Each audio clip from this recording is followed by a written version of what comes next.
Okay guys, here we are in the Mana Drain Open and we are in round 5 and our opponent is genpex and he is playing blue-black Delver. Okay, now I think we got a pretty good hand here. Obviously this is not as good as if he's got Wasteland. We're going to keep, and genpex of course won the die roll. We're on cue today. We have not won a die roll yet.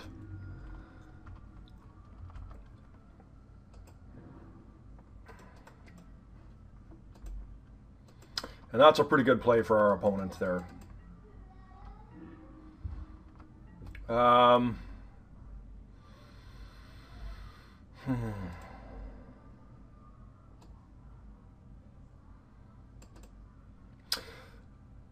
think we've got to try and get this Trinisphere into play here.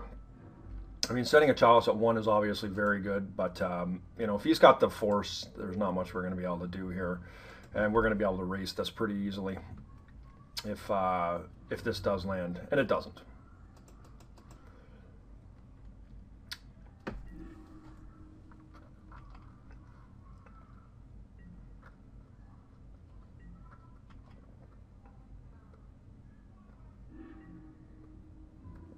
So we're up against a flip Delver. And hopefully my opponent does not have any land here. So this is a win and in situation for us. So we've got to try and get there. Lodestone Golem is pretty good here. We'll try this. I mean, we would like to start drawing some lands here so we can do some other things. Like we'd love another workshop here, because Tangle Wire would be pretty solid in this particular situation.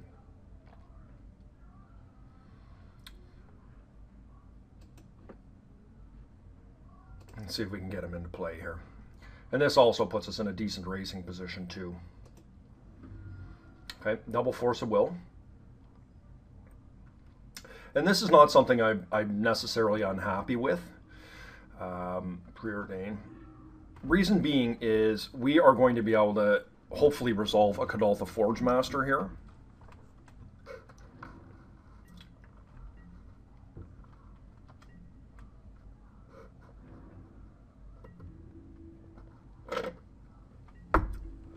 And if that happens, then that means we've got a reasonable chance that,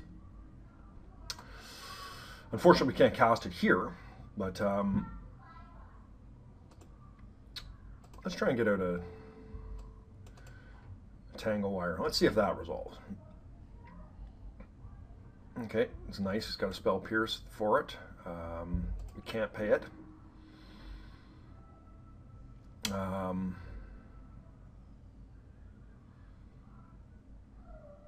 I honestly don't know that there's much value in putting a Chalice out at 0 here.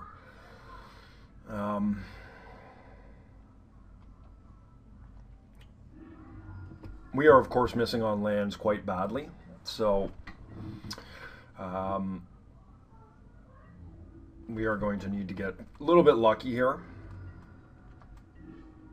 There's a nice one. Okay. Well, let's see if we can get out a Kadaltha Forge Master here. Does he have a counter spell? Okay, we did get it through.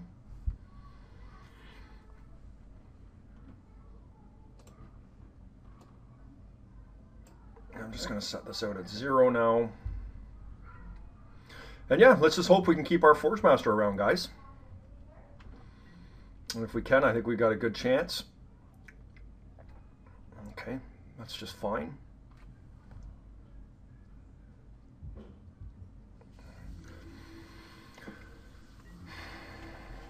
I mean, I'm not going to lie to you. I'm not happy to see that Pyromancer come down, but it's not unreasonable.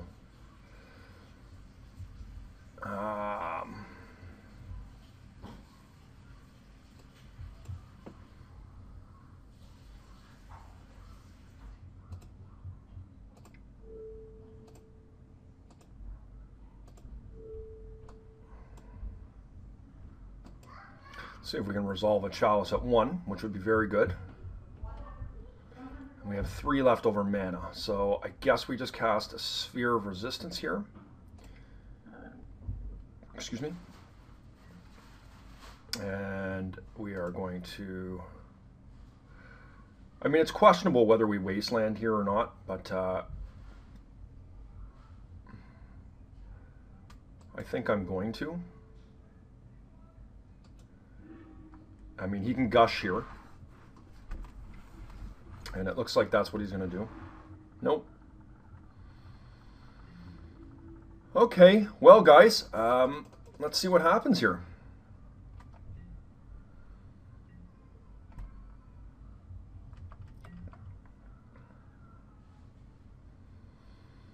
What is most important for us to leave in here? Let's see what he does. Probably coming in with both. No? Okay. So, I think we just go for the steel Hellkite here and hope that he can't do anything. I'm pretty confident he can't, but I don't know for sure. So we're going to get rid of a Mox Pearl here and a Chalice of the Void, and sadly I think we got to get rid of the Forge Master as well, which is really unfortunate. I mean, we can get rid of the Sphere, but that leaves us open to more shenanigans where I know he won't be able to, I think it's highly unlikely he'll be able to do anything with the Sphere in play. So we sacrifice the Mox Pearl, we sacrifice the Chalice of the Void. I think we have to do, I think I'm just going to have to do the Sphere of Resistance here.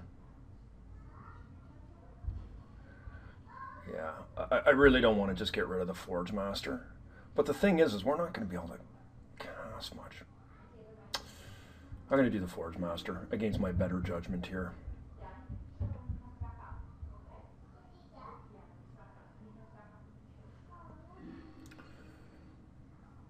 And I mean, you know, it's not like he can lightning bolt us or anything like that. So where's our guy here? And this wipes out tokens, and then it can also wipe out his young Pyromancer. So he's only got 2 cards in hand.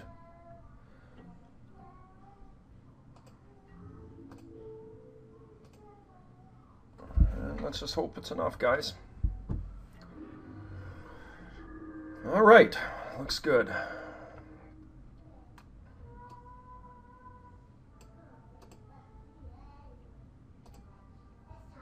I was going to say, we got to watch it for Spell Piercer, but I don't think he can actually Spell Pierce us. So now I think we're in pretty much good shape here, guys.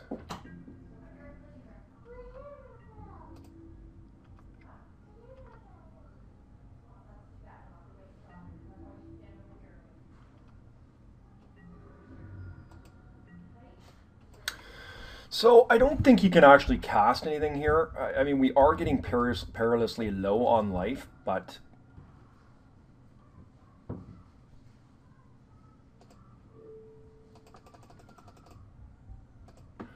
we're going to get rid of his Pyromancer here, and I think the only thing he can do is Gush.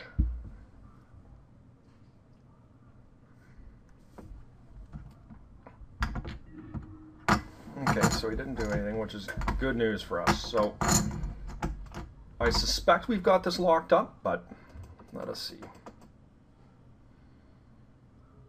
Okay, he's treasure cruising, which is pretty good. I'm not sure how he's doing that, though.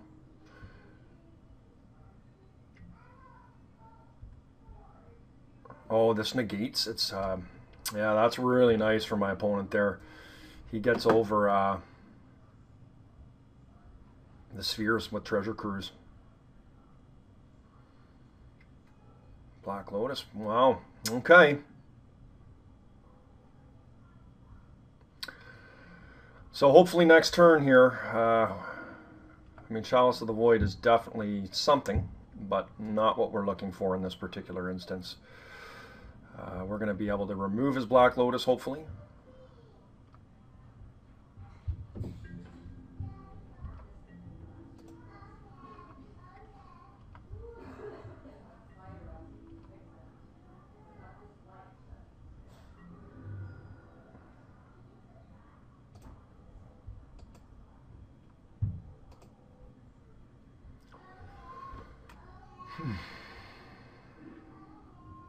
Okay. And he gushes. That doesn't seem very good to me, I'll be honest with you.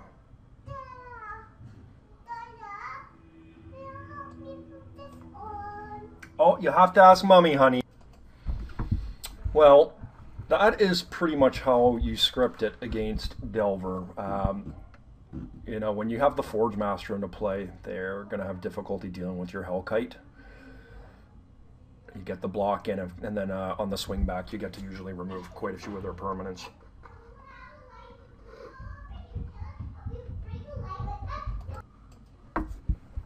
I don't think we're going to do too much else. Crucible of Worlds is not very good because they've got the Gush. I think I'll just keep the one in there. And yeah, I mean, we'll just kind of go with what we've got here. Obviously, Duplicant is not very good. If this was Rug, I would be more apt to keep it because of Trigon. It's this, though. I don't know what his deck list is, so I'm going to keep it as a kind of catch-all scenario if there's a card I need to get rid of, such as Blightsteel Colossus or something of that nature. But I would think that highly unlikely in a Delver list.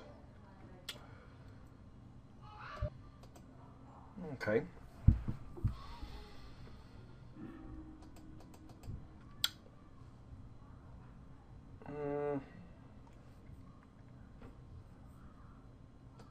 This does not offer really any disruption against Delver. I mean, Triple Forge Master is not very good either. I don't have any spheres. I can wasteland their lands, but that gets me off of my own game plan. I think I'm going to mulligan this. And this is much worse. Okay. Well, let's see what happens. Turn 1 Chalice, and we've got a couple wastelands. So if he doesn't come out with a turn 1 Delver, then... Okay, and he does. So this is definitely a lot worse for us. Okay, well, let's see if we can lock him out here. Force of Will's bad for us, of course. Nice, okay. Hopefully he does not flip. He doesn't, okay. And us being able to resolve a Chalice at 1 here is significant, guys.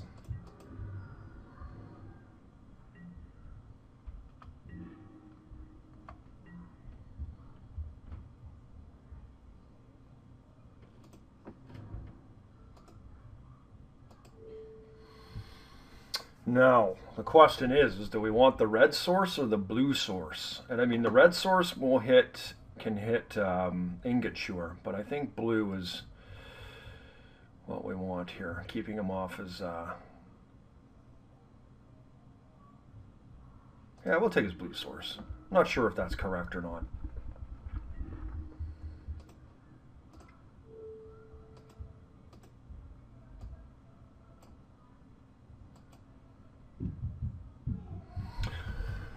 And now it's just a matter of being able to find a threat here, guys. If we can get, like, I mean, Forge Master going here, or we can get into our Steel Hellkite, then we're going to be in good shape. And the fact that this hasn't flipped is giving us a fighting chance here. Okay.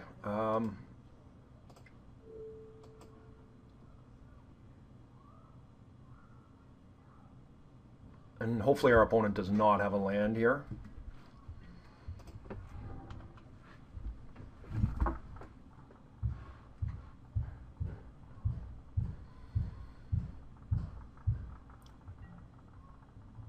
But eventually we're going to run out of luck here with this Delver if we don't start doing something.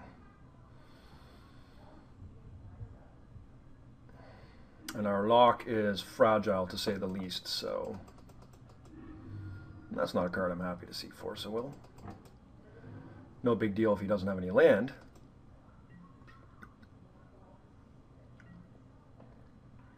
Okay.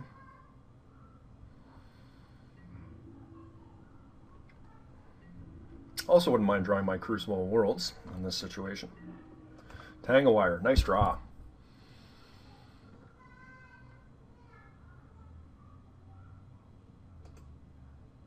4, right? So if I play, I mean, I can beat him down for 2, putting him to 17. But I think just getting that genpex has sent me a message.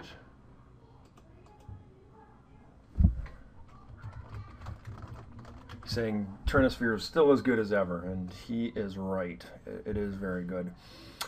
I don't know if we want to take the extra 2 damage. I mean, maybe I just do. Maybe I just do. Yeah, I'm going to do it. I'm going to plunk myself for 2 damage here. Reason being is I'm going to get him under this Trinisphere, and Trinisphere is going to be looking pretty sharp right now with that tangle wire in play, so... And, you know, if we've probably bought ourselves 2 or 3 turns at least to try and get a threat going.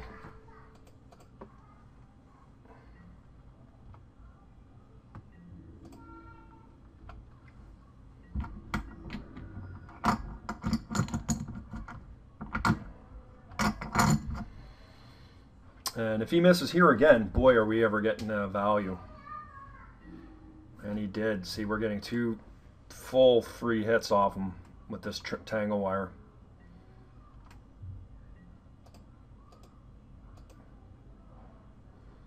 But we do need to draw a threat here. And that is about as good as a threat as you could possibly ask for.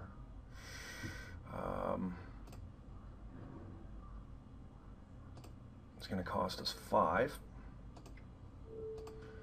And unfortunately we have to plunk ourselves again, but it's worth it.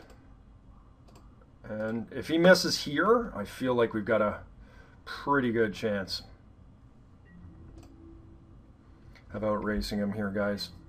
15. He's going to put me to 8 the following turn. Yeah, we're going to win this race if he doesn't do anything. Okay. Let's draw another threat here, guys.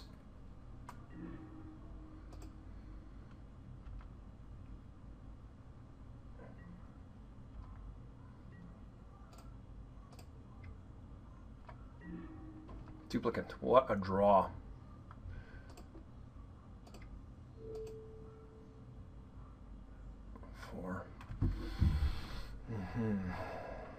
Sadly, I think our duplicate just dies, but we're going to do that anyways. He cannot counter.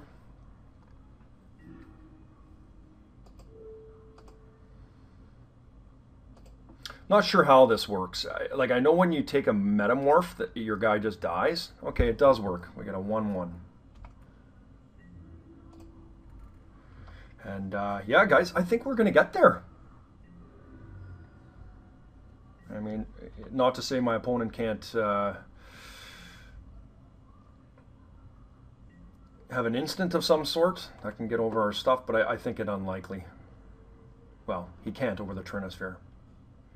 Unless he's got 3 lands that he's missed again, so...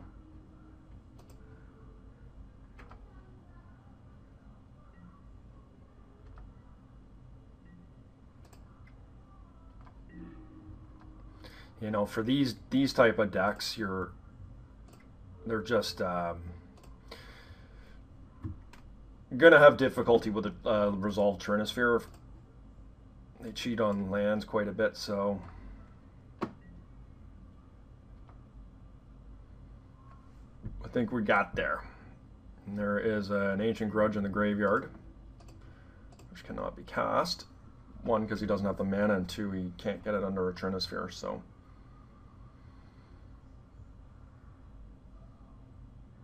He'll be at 2 life.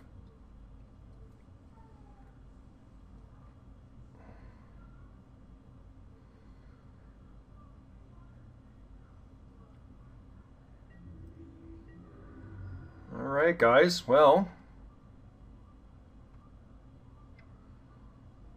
he's trying to do something here, but what he would be doing, I have no idea.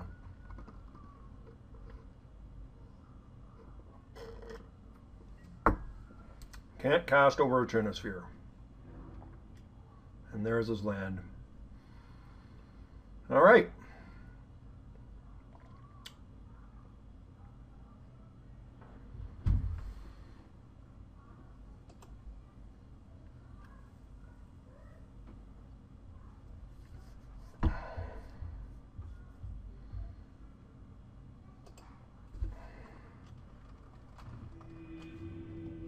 got there, guys.